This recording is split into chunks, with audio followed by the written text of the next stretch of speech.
Historias de la Plaza.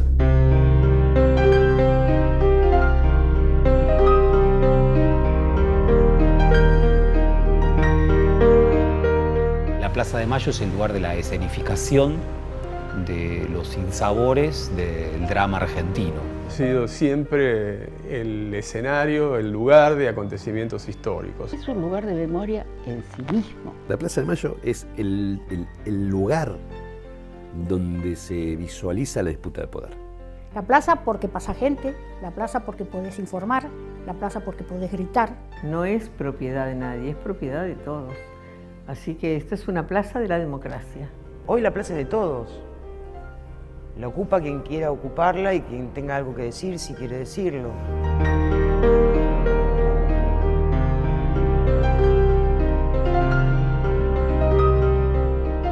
La vida de un país se puede narrar desde muchos puntos de vista. La de Argentina puede ser contada a través de sus movilizaciones populares, del pueblo en la calle como sujeto y motor de los cambios.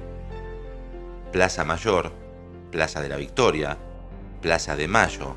Los nombres van cambiando, pero aquí, en este espacio público, se escribió gran parte de nuestra historia. Sus luchas tienen un correlato con las de todo el país.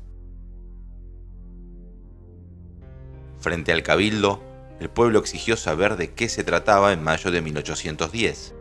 En la plaza hubo festejos, hubo equilibristas, corridas de toro, desfiles y bailes populares. Hubo batallas y ejecuciones, derrotas y triunfos populares. El pueblo ha sido protagonista de nuestra historia desde el primer día, aunque muchos hayan tratado de impedirlo. Ya desde la semana de mayo en adelante, el pueblo ha exigido el rol que le correspondía. Episodio 1. De la fundación al golpe del 30. El 11 de junio de 1580, don Juan de Garay traza las primeras líneas de la ciudad de la Santísima Trinidad y puerto de Santa María de los Buenos Aires. Como es costumbre, primero se traza el espacio de la plaza principal o plaza mayor.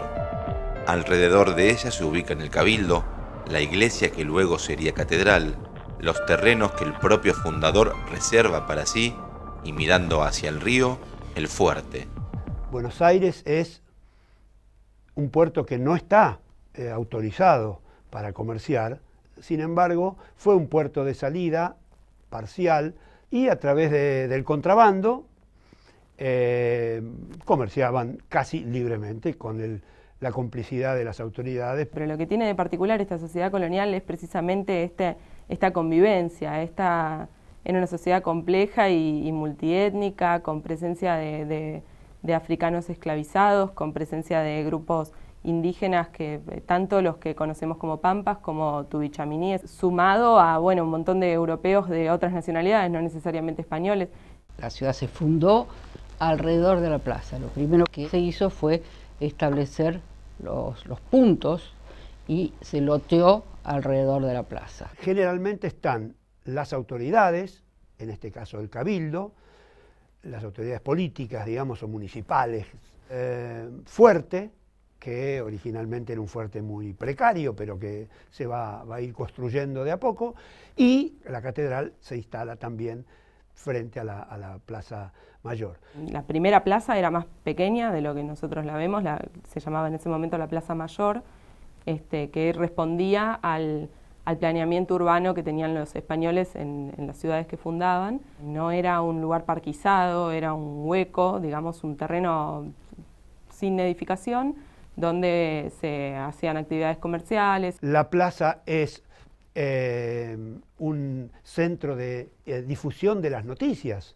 Nosotros ahora estamos hiperconectados, pero en la época se llamaba a pregón, y el pregonero en la plaza leía los bandos o las órdenes o las noticias que debía leer. En un momento, a principios del siglo XIX, para conectar estos dos espacios, se construye la Recoba, que era una forma de darle, digamos, más un marco menos precario a las actividades comerciales. Se la llamaba la Recoba de la Carne y era donde los vecinos iban a comprar y vender todo tipo de mercancías, artesanías, carne, frutos, pescado.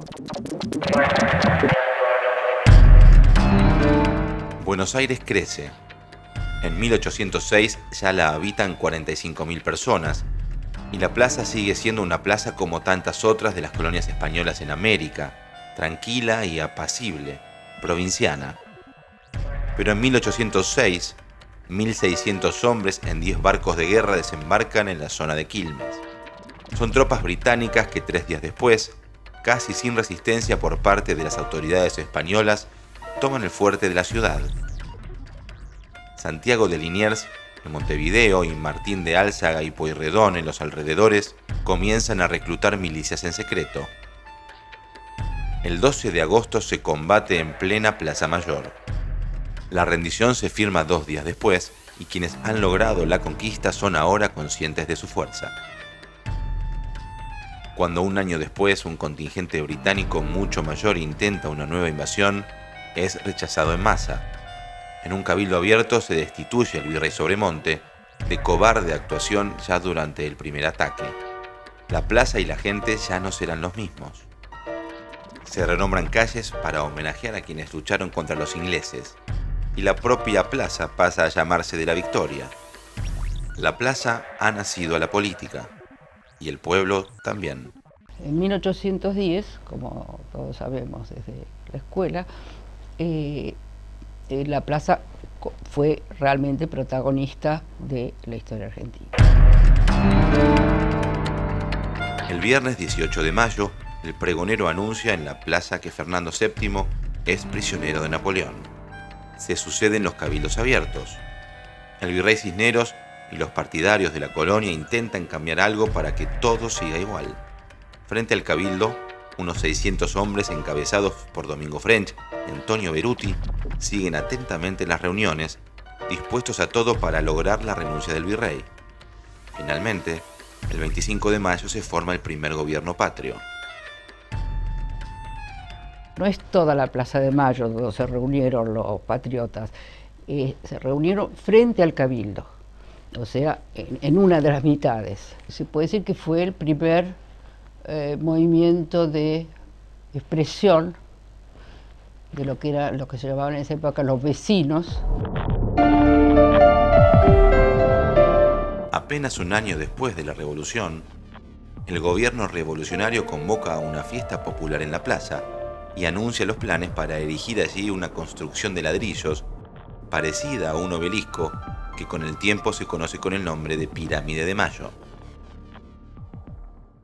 Originalmente la pirámide que se construye en los primeros años del siglo XIX era en realidad un monumento mucho más sencillo. Una forma de obelisco, pero mucho más chiquitito, se tardó, no había dinero, bueno, se terminó como se pudo.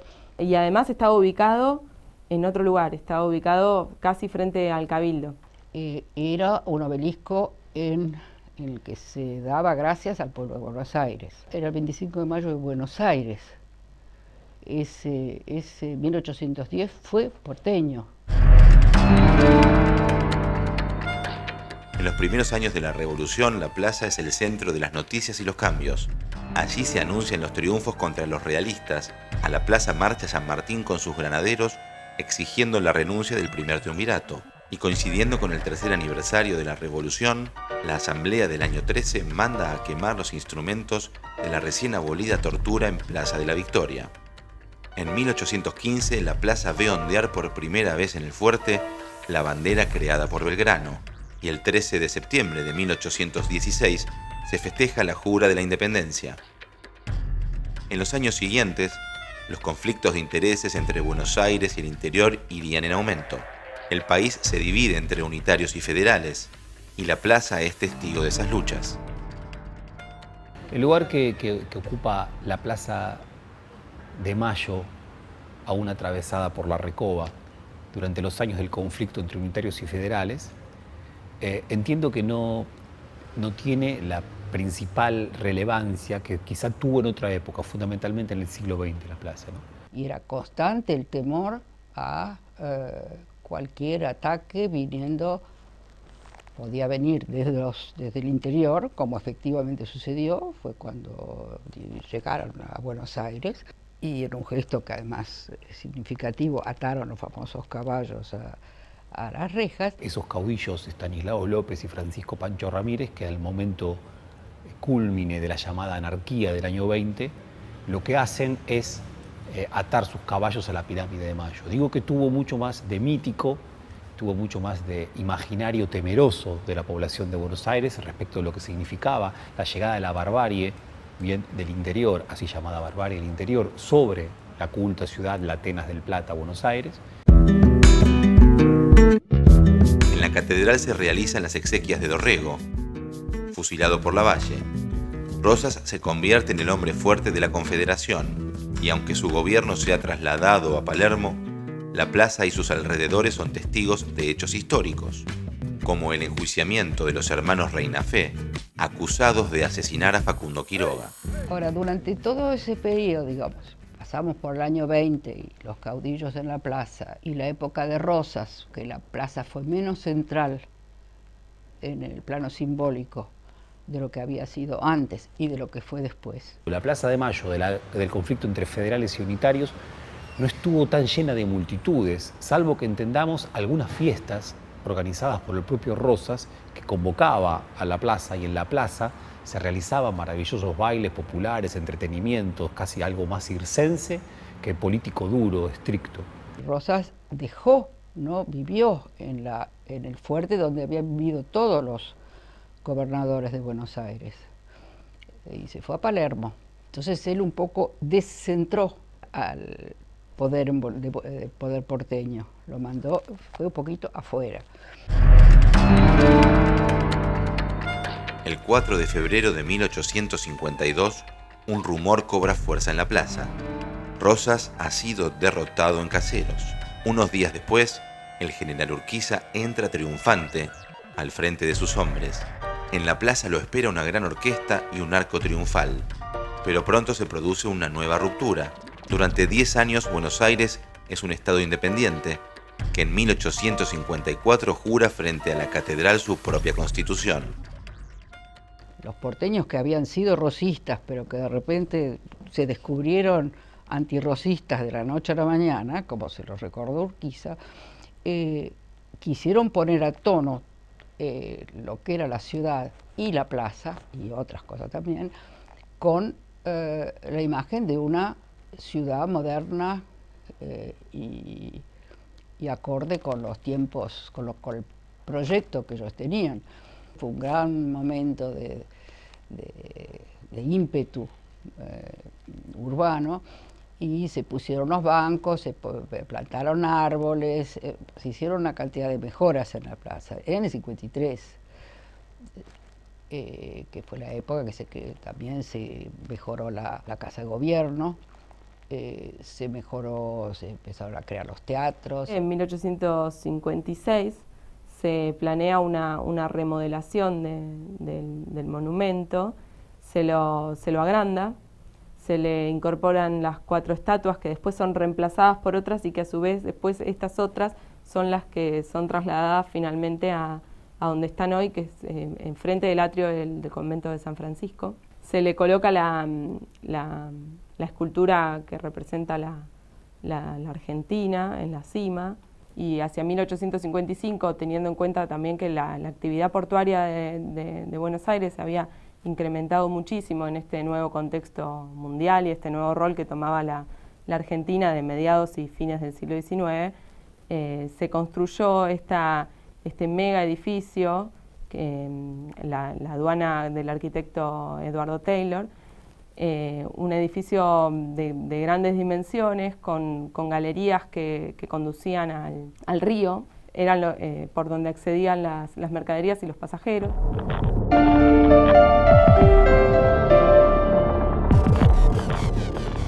Se suceden enfrentamientos y batallas hasta que en 1861 Bartolomé Mitre derrota en Pavón a Urquiza y se produce la reunificación nacional.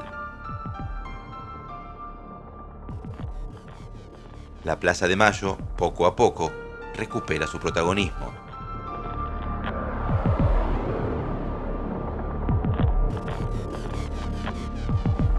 Sarmiento, por ejemplo, quería hacer algo como Nueva York, por eso hace el Parque 3 de Febrero, ¿no? Acordándose del Central Park. Entonces hace el Parque Trelew y quiere fundar ahí Buenos Aires y olvidarse de lo que para él es el pasado de la ciudad. Otros, en cambio, quieren recuperar lo que fue la historia de la ciudad y refundar allí la ciudad de la élite del siglo XIX. Y esa es la propuesta que gana finalmente. Los cambios muy fuertes que se dan en la ciudad alrededor de la Plaza de Mayo se hacen entre 1880, cuando la ciudad pasa a ser federal, hasta ahora era la ciudad de una provincia. A mí me parece que la Plaza de Mayo se transforma en lo que hoy entendemos y en esa suerte de gran resonante, bien gran lugar de reverberación de la política nacional argentina, recién cuando se constituye el Estado Nacional hacia 1880. Nuestros antepasados consideraron que esa recoba era un resto que no tenía valor y decidieron, el intendente Torcuato de Alvear logró demoler el pórtico en el 83, se agrandó todo, pero no había los edificios que le dieran marco, escala a ese espacio. Le debe haber parecido horrible, ¿no? A fines del siglo XIX, alrededor de la Plaza de Mayo estaban los conventillos. En el 94 empiezan a hacerse las expropiaciones para abrir la Avenida de Mayo y eso implicó sacar a muchos de los conventillos que estaban emplazados allí. Lo que sucedió fue una transformación en la arquitectura de la plaza, pero no es solamente arquitectura, es darle un lugar a la plaza y darle una significación como prueba de la modernidad de la ciudad que no había tenido hasta ese momento. El país está cambiando profundamente. Entre 1888 y 1890 se producen 36 huelgas, el triple que en los 7 años anteriores. El 13 de abril de 1890 se funda la Unión Cívica, que para demostrar su poderío marcha hacia la Plaza de Mayo en el primer acto político de masas de la historia argentina contemporánea. Y ya para esa época empiezan las protestas en Buenos Aires, que tienen un formato diferente. Es decir, en lugar de ser aglomeraciones, que puede ser de 20 personas o de más o menos desorganizadas, es decir, individuos que se juntan en un lugar para protestar o para pedir algo, como fue el 25 de mayo, por ejemplo, se pasa a un periodo en el cual aparecen los desfiles, las manifestaciones, que terminaban todas en la Plaza de Mayo. Y cuando se piensa en la plaza como una plaza de protestas es A, porque allí estaban las autoridades, pero B, no hay que pensar que esas protestas eran protestas de los sectores populares, por llamarlo así. Protestaban todos. Protestaban por los impuestos, había protestas por los derechos de aduana, los artesanos protestaban, o se protestaba por cosas generales, por la guerra de Cuba, había enorme cantidad de protestas. Como la Constitución dice que es legítimo, el pueblo tiene el derecho a peticionar, presentaban peticiones, o sea, un pliego. ¿Cómo se hacían las huelgas también, por otra parte? Un pliego de demandas, se nombraba una comisión y se iba con ese pliego y se presentaba ante las autoridades. Cosa que hicieron también las madres en el tipo de Plaza de Mayo. No es una cosa tan antigua, hay un formato. En 1910, para festejar el centenario de la Revolución de Mayo, se multiplican los cambios arquitectónicos. Los poderosos festejan con fastuosas inauguraciones que imitan a Europa. El Cabildo, hacia 1910, no tenía nada que ver con lo que es hoy. En el imaginario que tenemos nosotros, el Cabildo, en todo caso, alguna vez fue mucho más amplio, más al estilo español, que lo que es hoy. Por supuesto, fue acortado de manera importante. No obstante, para el 1910 la intención era reformarlo absolutamente el Cabildo. Quedan muy pocas imágenes de lo que era ese Cabildo en 1910, pero un Cabildo mocho, absolutamente desconfigurado, que mucho había tenido que ver con qué cosa, con las intentonas de la élite argentina años antes, mucho más simpatizante de la cultura francesa que de la española, que habían intentado llevar a cabo una reforma mucho más, si se quiere, sustancial de la arquitectura y en particular del Cabildo, con lo que significaba como pasado español, y que luego queda, ¿no?, demorada hasta que años después recién va a tomar esta configuración que hoy tiene el Cabildo.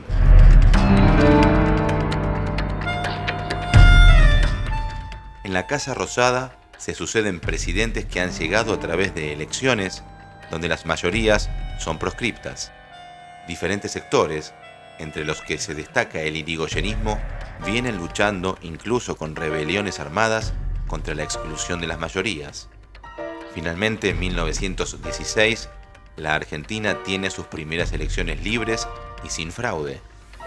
Hipólito Yrigoyen llega a la presidencia y una nueva etapa comienza en el país.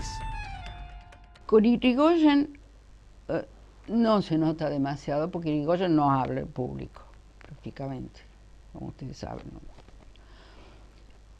Pero algunos discursos hizo de la Casa de Gobierno, pero poquitos. Hay imágenes que son viejas, que es la segunda campaña de Hipólito Yrigoyen, donde se lo ve a Yrigoyen saludando desde el balcón. Yrigoyen no era un presidente de mucho discurso, más bien creo que nunca pronunció uno, pero esa es la imagen popular, digamos, que yo recuerdo antes de Perón. Después no.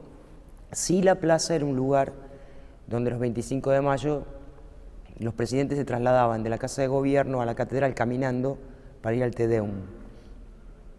La plaza también era lugar de desfiles militares, pero no de esta cosa de relación presidente-pueblo como Perón, no.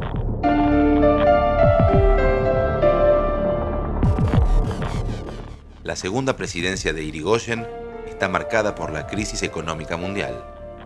Se suceden intervenciones en las provincias y el propio partido se divide, retaseando su apoyo al presidente. En 1930, un golpe de Estado termina con el primer período democrático de nuestra historia. Los generales Justo y Uriburu inauguran un ciclo trágico que durará todo el siglo XX. Se suele decir que el golpe de Estado contra Yrigoyen, que era un golpe tan anunciado, en tanto que el debilitamiento de ese gobierno había sido un debilitamiento, si se quiere, catastrófico, inducido, producido, con una gran presencia de los medios de comunicación, fundamentalmente el diario Crítica, que está al frente de la conformación, de la realización de ese golpe. No obstante, es un golpe que incluso para realizarse, se suele decir, bastó con cadetes del Colegio Militar. Cadetes del Colegio Militar que marcharon sobre la Casa Rosada y que en esa marcha sobre la Casa Rosada cosecharon el apoyo de la población civil, que lo que hacía era tirarle flores de los balcones de la ciudad de Buenos Aires. Los primeros que hablaron desde los balcones fueron los jefes militares que habían asumido después de un golpe. En el 30 la plaza estaba repleta.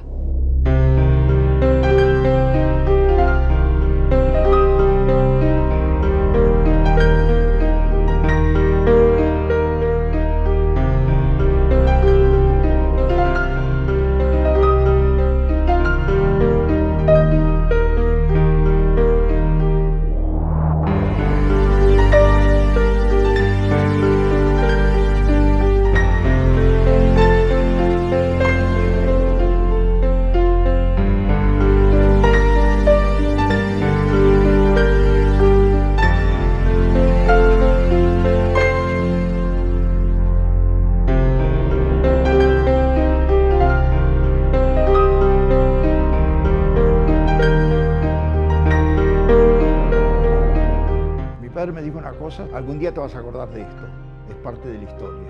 La escoltamos del día que la llevaron desde el Congreso a la CGT. A las 2:40 cae la primera bomba sobre Plaza de Mayo. Testigos de la época dicen que hasta se veían perros con escarapelas.